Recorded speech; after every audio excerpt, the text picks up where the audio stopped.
Hi Lorraine, hopefully you can see me okay. So I'm going to iron on this transfer, which is a hanging heart, the bee hanging heart. So I've got a woolen mat ironing board here, pressing mat, but otherwise I would just use a wooden chopping board and a smooth tea towel. And I just use a cheap iron from Asda's, and I always start by ironing my piece of linen or whatever fabric I'm using, and I find that this really helps to prepare the fabric nicely. Just warms the fabric up. When that's nice and smooth, I then take my iron-on transfer and I place that pattern sides down, and then using some flat-headed pins I secure this. I've only got one flathead pin, so I'm just going to use some, oh, there's another one there. I'm just going to secure this down because you don't want this pattern to move at all.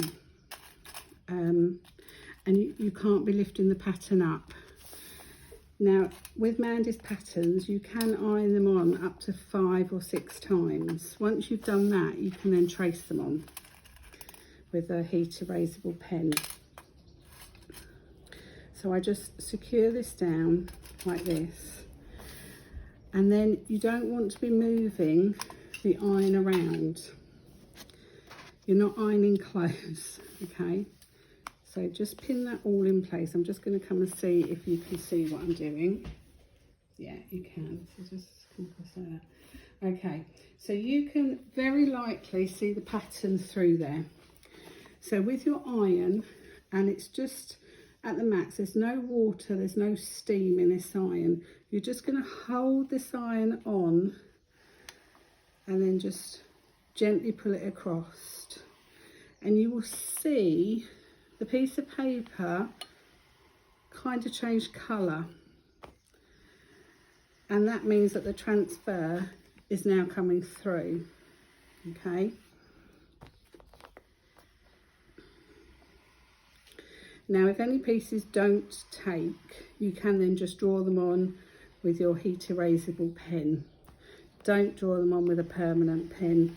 So you want a heat erasable pen so that you can then obviously iron it off once it's done. Okay. Now, so now I'm just going to lift a little bit of this pattern up.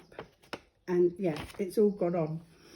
So I'm just going to check that those flowers in the middle have taken.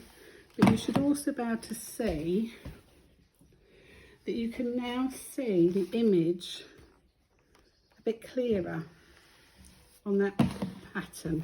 So I'm now just going to take the pins out. I'm just going to check. Yeah, beautiful. Oops, it's very hot. Okay, I'm just going to take that off.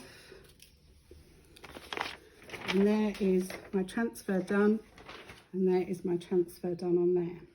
Okay, now I turn that over, and in kits that you get from Mandy, you will also get a piece of iron-on interfacing, which I'm now just going to place onto the wrong side of my fabric, sticky side down.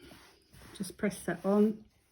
Now, if you have used an iron-on pen, and then you put the interfacing on, obviously your design is now going to immediately disappear, but because this is an iron-on transfer, my design will not disappear.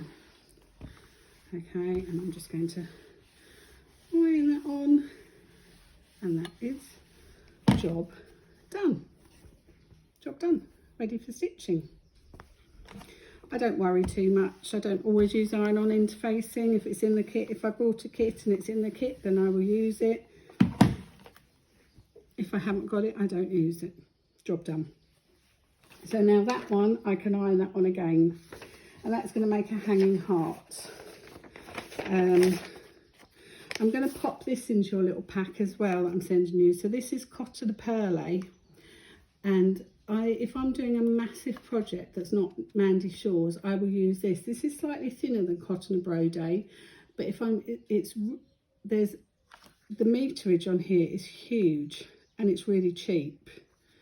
I can't see what the meterage is on this one because it's a full little skein, but I've done a Christmas quilt and it's huge, and I've used this because it's much cheaper.